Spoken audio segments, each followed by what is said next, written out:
سلام بچه، امروز اومدیم با بچه یه دونه بود توشیکس، یه دونه اینجوری چیز بود، توپی بود، میشه اون توپی کیک مکس.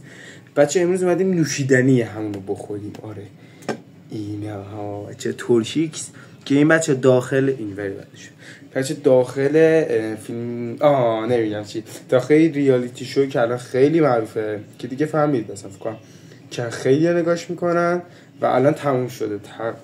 2 قسمت دیگه ازش مونده. حتما تو کامنت ها بنویسید چی رو میگم. آخر ویدیو هم بهتون میگم که کدوم ریالیتی شو رو میگم، ولی تو همین الان تو کامنت بنویسید ببینم فهمیدی یا نه. داخل اون بوده. آره چه دیگه دو طرفی هم یه عکسه، یعنی هیچ فرقی نمیکند دیگه. همین من بودم چرا فارسی یه طرف فارسی ننوشته. نوشیدنی نیجزای گازدار. مشروب چی؟ نه مشروب نه. ما بقیهش نمیم.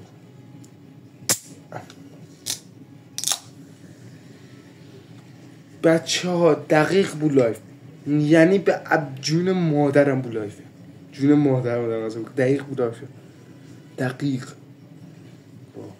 تمش بینیم تمش مثل لایف باشه، یعنی رفته تو پاچم. آره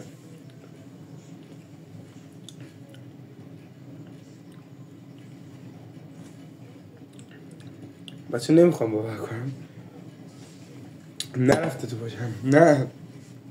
نه دست نبا اونقدر نه، خیلی شبیه هایپ و تمش، خیلی هایپ یا لایف بود زیاد، خیلی وقت نخوردم فکرم لایف.